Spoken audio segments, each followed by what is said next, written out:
Hello YouTube, welcome back to another video. In this video we are going to be cleaning and rethermal-pasting this Compaq CQ58 laptop. So let's dive into some details about this laptop while I unscrew the laptop and apply new thermal paste.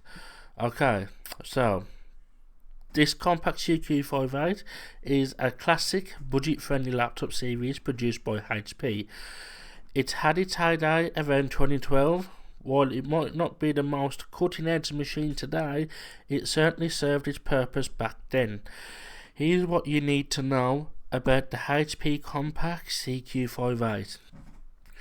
The processor options that came with the CQ58 was AMD E-Series E1-1200, a Intel Celeron 1000M, a Intel Core i3-3110M, and a Intel Pentium B950. Now these sound like some great processors, apart from the Celeron and the AMD and Pentium. The Core i3-3110M stands out the most. I'm not sure about the AMD and the Celeron and Pentium processors, as I have the Core i3 version.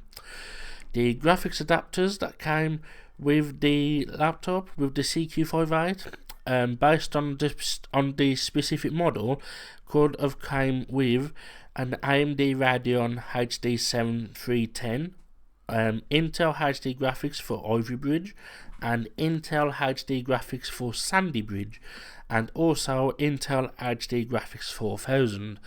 So a lot of Intel graphics there for the Intel CPUs, and only the AMD Radeon for the E-Series. And the display size and weight,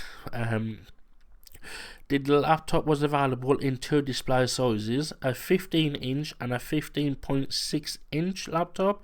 The weight ranged from 2.4 kilograms to 2.5 kilograms depending on the configurations, so it's not too heavy to carry around. The memory and storage configurations, the CQ58 typically came with 4GB of RAM, and it was expandable up to 8GB.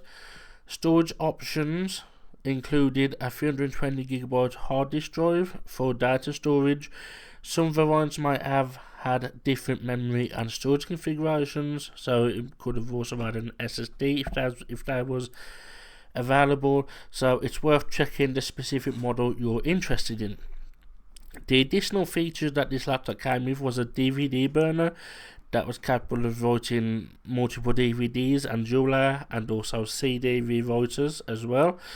And the connectivity, it had integrated Bluetooth 4.2 and wireless LAN that supported AL211A, BGN and AC. It also had various I/O ports for connecting peripherals, and the keyboard and mouse was a wireless keyboard and mouse where available, but we have the onboard keyboard and mouse anyway, so that wireless one was probably optional. The price range, the Compaq CQ58 was quite affordable, with prices ranging from €349 to €4,000 depending on the configuration. Remember that this technology has come a long way since then, and the Compaq CQ58 might not meet today's performance expectations. However, it's always interesting to look back at these older models and appreciate how far we've come. The keyboard is held in place by a few more screws, which I missed. I'm sorry about that. We need to remove those and the keyboard should lift out, but I must warn, be gentle because these clips can be very fragile.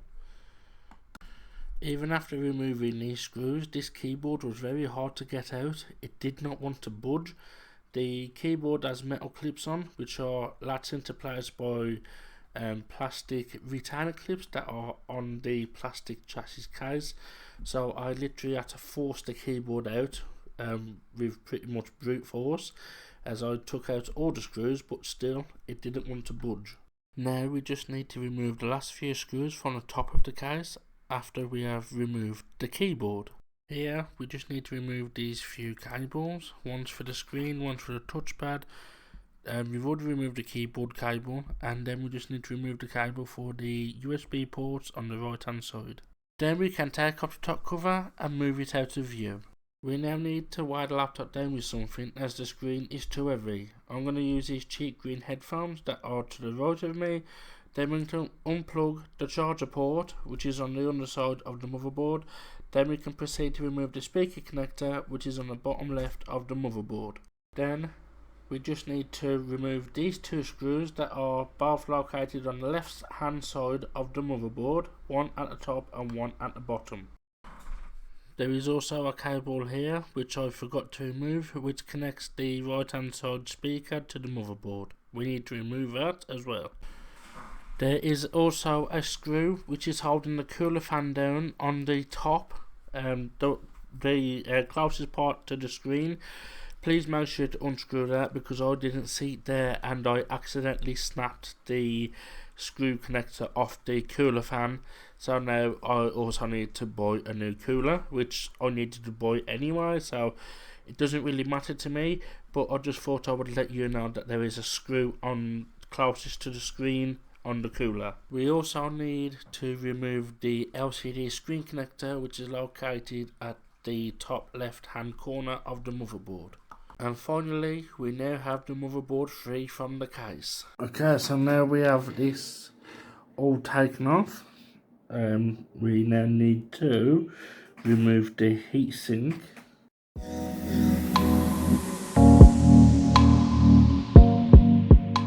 As you can see, the thermal paste on this poor CPU and heatsink are very solid, so a repaste is definitely what's in order. Next, I am just going to unscrew the fan housing. You will need to remove some of this black tape that is stuck to the cooler, but you can just peel a little bit away and unscrew the 4 screws that you can see on here, and this will unveil inside the heatsink where the heat comes out, and we can also give the fan blades a quick clean. Okay, just look at all that dust in there. No wonder this poor laptop has been running hot. This will explain why the bearings on the fan are very much broken. There is an entire carpet sitting on that poor heatsink, so no air was getting out whatsoever. So then, let's get to cleaning, and I promise I'll make this quick.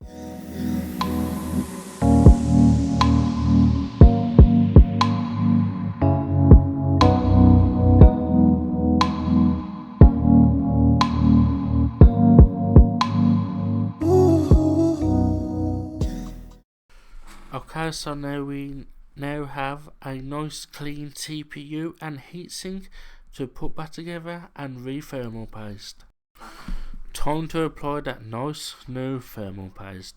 I just have to wipe a bit of water off the tip of the thermal paste tube, which is what you see me doing here, and then I apply a nice amount of thermal paste. Okay, so now it is time to put the heatsink back onto the motherboard. Okay, so now I have put the motherboard back into there. I have put the 2 screws in, which is here. One goes there, one goes there, and that is it to secure the board down. This ribbon cable that is here from the USB goes to here. Then we have the charger port, which is broken on this laptop, but it still charges. I found a replacement on eBay for around £12. I'll leave the link in the description for that. That cable goes here on the underside of the board, and then down here we have the main speaker, which goes onto here, and then we have this little speaker which clips onto there, and that is all for now. I will show you where the rest go when we put the top back on and screw that down. So I will be back in the next part. As you can see, I managed to get the cover back on. I'm just going to show you what I've done, where everything goes. There's this little M2 screw that goes here, an M2.5 screw that goes here, an M2.5 that goes there, and there is a M2.5 that goes here. Can't remember if I showed that one. There is a ribbon cable that goes here, one that goes here, and one that goes there. Not sure if we connected that one already. We probably did, same as this one here. But the only one that you have to connect from this case is the mouse ribbon cable that is here. I'm gonna go and clean this keyboard now, and hopefully we can get it straightened back out, because I bent it a little bit trying to get it out, and as you can see there is all dirt everywhere on this keyboard.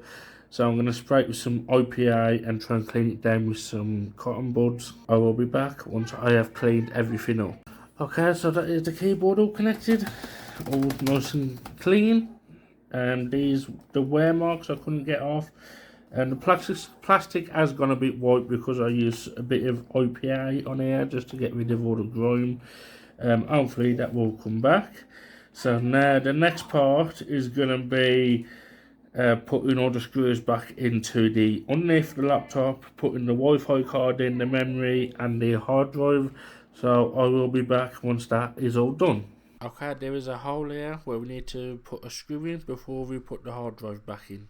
Okay, as you can see, laptop is now all back together. We have a screw that goes here, one here, one here, one there, one there, one here. There is 4 across here, just on the edges here, inside. We have one there, one here, one there, one that goes there, and one that goes there. There's also one underneath here that just sits underneath here, and that is pretty much it. So now I'm gonna turn it over and give it the top a clean. So as you can see, it is absolutely filthy. I'm going to use some multi-surface polish.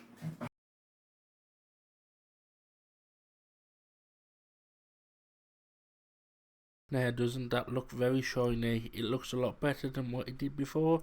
I can't get rid of the scratches, but at least it looks very clean. Okay, so the laptop is now fully put back together. It's had a nice clean keyboard and screen too, and as you can see, it is now loading into Windows 11. I will be upgrading this to a SSD because it is painstakingly slow, and I will be uploading this to YouTube Shorts. Should be sometime after October the 15th when YouTube launched the 3-minute shorts. Thank you for watching the video. I hope you enjoyed it. If you did, leave a like, leave a comment below what you'd like to see me test on this laptop. I also tried something new with my videos. I've done a speed run through most of the videos. You have probably noticed that some clips are speeded up. That is because most of my clips are over an hour long, and I've managed to get this down to around 30 minutes, probably 40 minutes when it goes up to YouTube. So I hope you enjoyed the video, and thank you for supporting my channel.